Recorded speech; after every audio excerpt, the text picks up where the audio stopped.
watching Goal.com's mid-season review, discussing the biggest clubs in Europe. Up for discussion, Manchester City, the English Premier League champions, but it's not gone quite so well, certainly on the European front, dumped out the Champions League. Matt, is Mancini losing control of the players?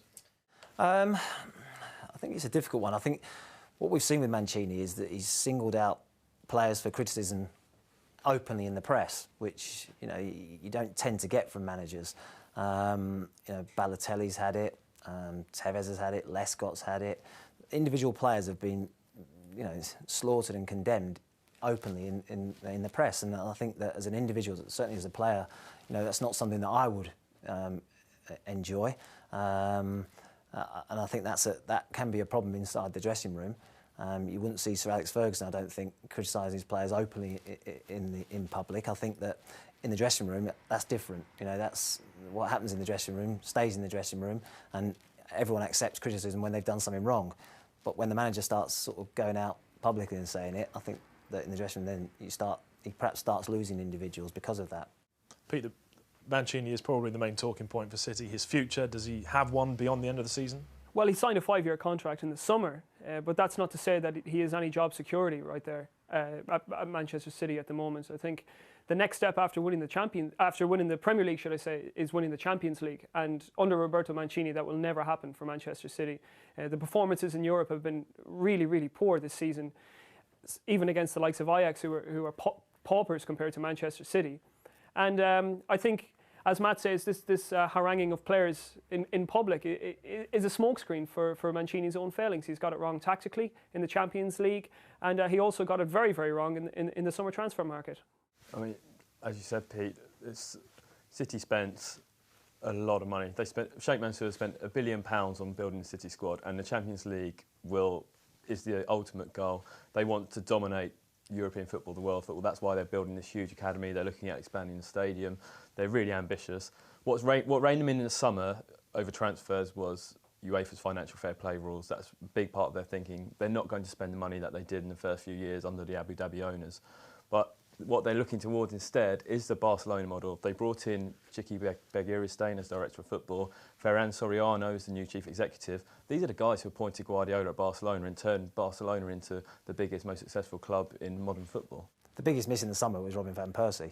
The fact that he's gone to their closest rivals, geographically and in terms of the league as well, was a massive problem for them. He's the one that's made a difference for United in big games. So losing him in the summer, or missing out on him, was a problem. The players that they did bring in aren't necessarily players that have made a big impact either. Rodwell, Scott Sinclair, Garcia in midfield. None of them have really made any sort of an impression on the first team. If you're a Man City and you're going out to bring players in, they've got to be good enough to get into your first team. He didn't do that in the summer. Who can he get then? Who does he want? Who can he get? Well, the January transfer market around Manchester City, I would say, would be a quiet place. It doesn't seem apparent that they're going to make any big statement signings, and I think it could be more outgoings than incomings at the Etihad over the course of the winter. One man who could be on his way out is Mario Balotelli, who's been given 3 weeks to save his Manchester City career. His performances for a £20 million player have been inexplicably poor at times, and he does look a different player for Man City than he does with Italy.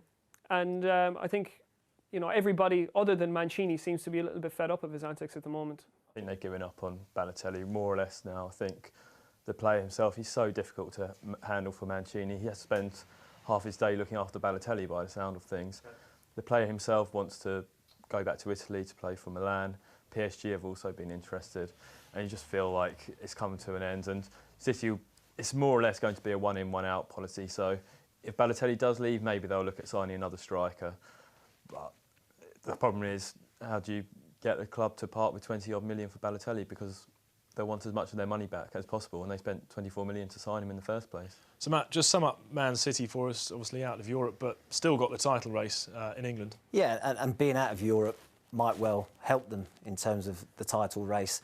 I still think they've probably got the strongest overall squad. They overcame a deficit last season to win the title, so there's no reason why they can't do it again this year.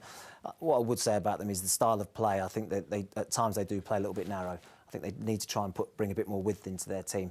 But being out of Europe might help them in the title race. But as you say, they've got the squad, they've got the players, but they still can't attract the marquee signings, the real big ones. Well, they didn't in the summer. They missed out on a couple of key targets. I mentioned Van Persie already. Hazard as well could quite easily have gone there. Mancini wanted him.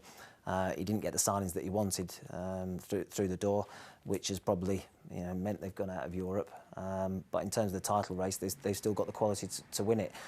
Tevez and Aguero is still a great partnership. Dzeko off the bench. They've got goals in the team, so they've still got a great chance in terms of the Premier League.